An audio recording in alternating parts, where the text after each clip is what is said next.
اب یہ ہے کہ میں بھی کوئی جاگیردار نہیں ہوں، نہ میری کوئی فیکٹری ہے، لیکن میری کوشش ہوتی ہے کہ میں کسی سے مانگتا نہیں،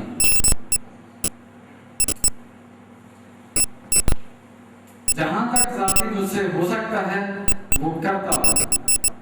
اور پچھلی میری وہاں جو انڈیا میں تقریر تھی وہ مووی میرے پاس موجود ہے، میں نے وہاں بھی کہا تھا پنجابی میں، سارے سکھ ہندو دوست بیٹھے تھے وہاں، تو میں نے کہا تھا کہ میرا عشق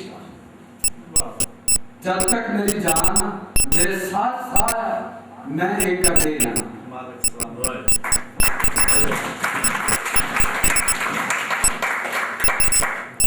ایک بار میرے ذہن میں خیال آیا، بہت سال پہلے کی بات، تو میں نے آ کے مجھے محمد عالم کپور خبری کا ایک واقعہ یاد آیا، تو میں نے پھر اصل اس کی فال نکالی، تو اس میں جو فال کا شعر نکلا تھا وہ تھا صدق کمانے تے کچھ پانے، اے دل سمجھ کدائیں میں دانوں جے ناس کلوں تھاؤں نہیں تو تھا۔ تو اللہ کے فضل و کرم سے میں جان گیا، اور اللہ کا شکر ہے کہ خدا تعالیٰ نے مجھے مستقل مزاجی دی۔ میں کبھی کوئی شارٹ کٹ ڈھونڈتا نہیں، اور زندگی میں شارٹ کٹ ہوتے نہیں۔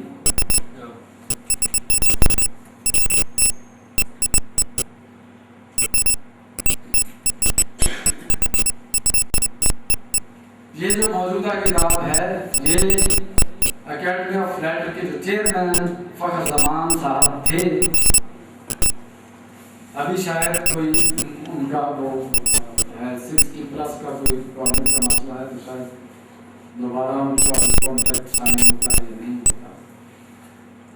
تو انہوں نے مجھے ذاتی طور پہ کہا یہ ان کی مہربانی ہے اور میں ان کا شکریہ ادا کرتا ہوں۔ میرا ایک ذاتی تعلق ان کے ساتھ ہے۔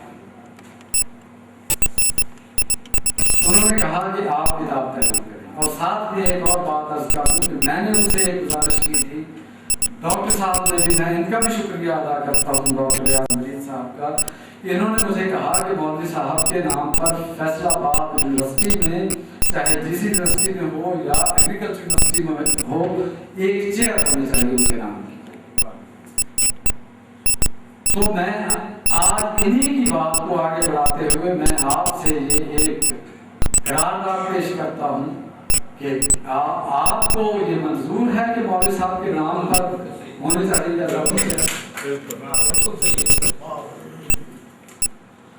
تو انشاءاللہ ہم اس کے لیے کام کریں گے۔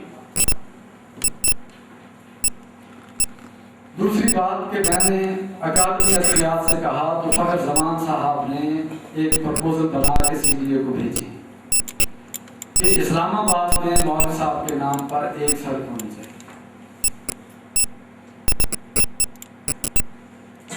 اسی طرح جو ان سے کوئی کام بن پڑا ہے وہ انہوں نے پوری کوشش کی ہے کرنے کی۔ اب آگے مسائل ہیں کہ ہمارے یہاں بیوروکریسی کیا کرتی ہے، وہ آپ سب کو پتا ہے۔ ہم 64 سال سے غلامی کی زندگی بسر کر رہے ہیں،